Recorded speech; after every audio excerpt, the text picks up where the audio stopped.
Hello दोस्तों नमस्कार। जैसा कि आप जानते हैं आरआरबी ग्रुप डी के एग्जाम कंटिन्यूस चल रहे हैं। उसी फेज में मेरा एग्जाम था 4 दिसंबर को फर्स्ट शिफ्ट। मैंने अपना सेल्फ रिव्यू वीडियो डिटेल में डाला। उसके बाद आप लोगों ने कमेंट किया कि भैया ऐसे काम नहीं चलेगा, हमको सब्जेक्ट वाइज डिटेल में वीडियो चाहिए। तो आप लोगों ने मैथ का पहले डिमांड किया था। मैथ के मैंने डिटेल एनालाइज वीडियो दिया, वो पीडीएफ के साथ हो भी।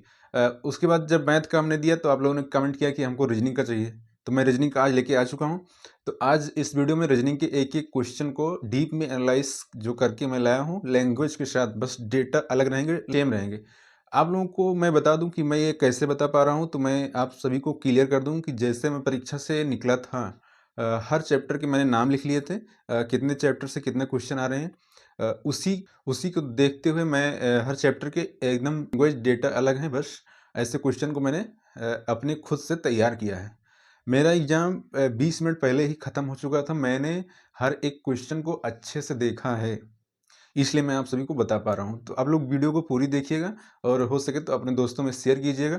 इसका पीडीएफ कहाँ मिलेगा मैं लास्ट में बता दूंगा आप लोगों को। तो आइए वीडियो को शुरू करते हैं। सबसे पहला चैप्टर अगर हम सीरीज की बात करें तो उसमें सीरीज में लेटर से और नंबर सीरीज से दो दो क्वेश्चन थे, यानी कि 4 क्वेश्चन सीरीज से। सीरीज में बस नॉर्मल क्वेश्चन थे, उसमें बेसिकली अंतर दिया था।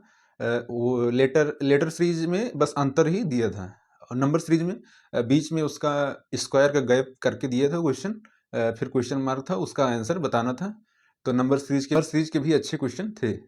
अब हम बात करते हैं कोडिंग एंड डिकोडिंग की। कोडिंग डिकोडिंग में एक दो क्वेश्चन थे। एक क्वेश्चन जैसे होता है ना कि please help me 1 2 3, you can not understand 4 2 3, I understand you, ऐसे करके कोई भी संख्या जैसे 4 5 6। तो उसमें पूछ लेता है ना कि अंडरस्टैंड का वो बताइए कोड। तो ऐसे एक कोडिंग का एक क्वेश्चन ये था। एक क्वेश्चन कोडिंग डिकोडिंग का और था, उसमें बस अंतर सेम निकालना था। और ऐसा कुछ सिलोगिज्म का 3 क्वेश्चन थे, कथन और निष्कर्ष से 3 क्वेश्चन थे। वो भी अच्छे अच्छे क्वेश्चन थे, मैं पीडीएफ में डाल दूंगा, आप लोग उसको जरूर हल कीजिएगा। अच्छा क्वेश्चन था, इतना जानिए।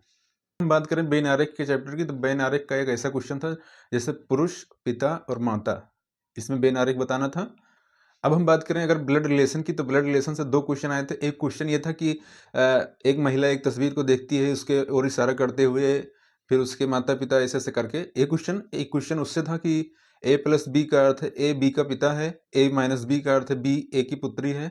ऐसे करके एक क्वेश्चन ये था। ब्लड रिलेशन के 2 क्वेश्चन थे। अगर हम बात करें अब रैंकिंग चैप्टर के, रैंकिंग चैप्टर से हमको 3 क्वेश्चन मिले थे, वो भी लैंग्वेज इसमें टिपिकल थी।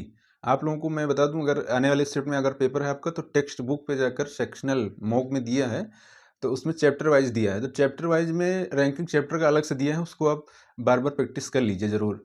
तो मैं आपको बताऊं तो रैंकिंग के क्वेश्चन ऐसे आ रहे हैं कि जैसे उत्तर दिशा में 8 लोग खड़े हैं, ए बी के बाएं, बी सी के दाएं, ऐसे करके। फिर 2 लोग डी और ई के बीच में 2 लोग हैं। फिर लास्ट में ऐसे क्वेश्चन पूछता ना कि सी के बाएं कितने लोग होंगे।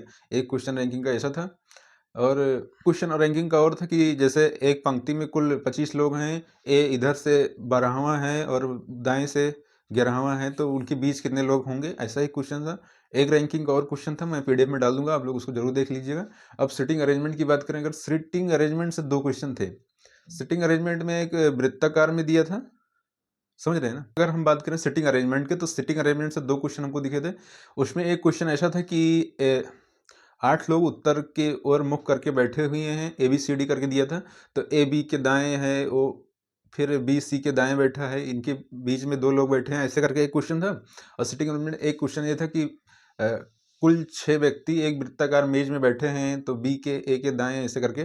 पीडीएफ में क्वेश्चन डालते हैं अल्फ़ाबेट्स के चैप्टर की। अल्फ़ाबेट्स में हमको 3 क्वेश्चन मिले थे। एक क्वेश्चन तो ये था कि जैसे जो होता है ना रैंकिंग करना, जैसे 5 ऑप्शन दे दिए थे।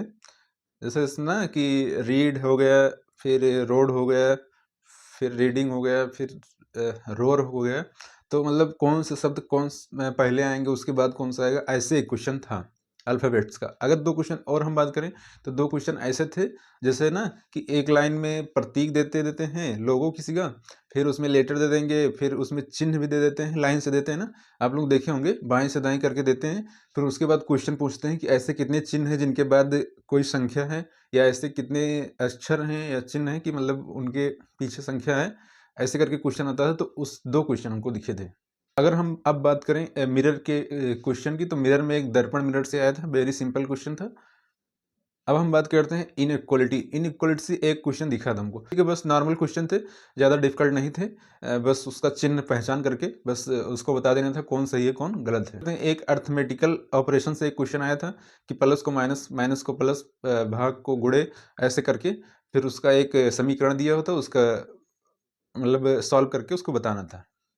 अब हम बात करें फिगर काउंटिंग के, तो फिगर काउंटिंग से हमको एक क्वेश्चन त्रिभुज से देखने को मिले थे, वो भी अच्छे क्वेश्चन थे, उसमें टाइम लग रहा था गिनने में। अब हम बात करते हैं डायरेक्शन एंड डिस्टेंस के क्वेश्चन की। डायरेक्शन में हमको ज़्यादा नॉर्मल में हमको वैसा कठिन क्वेश्चन नहीं दिखा, बस ये था कि उसमें ये दिया हुआ था डायरेक्शन चेंज करके कि उत्तर को पूर्व दक्षिण कहते हैं, फिर पूर्व को दक्षिण पूर्व कहते हैं, या फिर उत्तर को दक्षिण पूर्व कहते हैं, ऐसे करके फिर लास्ट में पूछा था कि पश्चिम को अब क्या कहेंगे।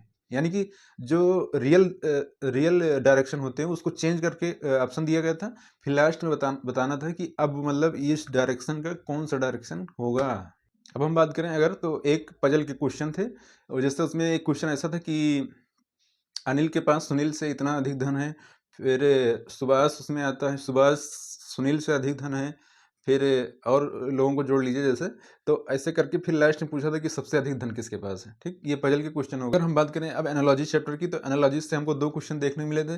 जैसे उसमें एक दिया था ना कि इसका संबंध इससे है, तो इसका संबंध बताइए। जैसे मैं आपको एग्जाम्पल के रूप में बताऊं कि बल का मात्रक न्यूटन, तो ऐसे करके ऊर्जा का मात्रक ऐसे बताना था, ऐसे एक क्वेश्चन था।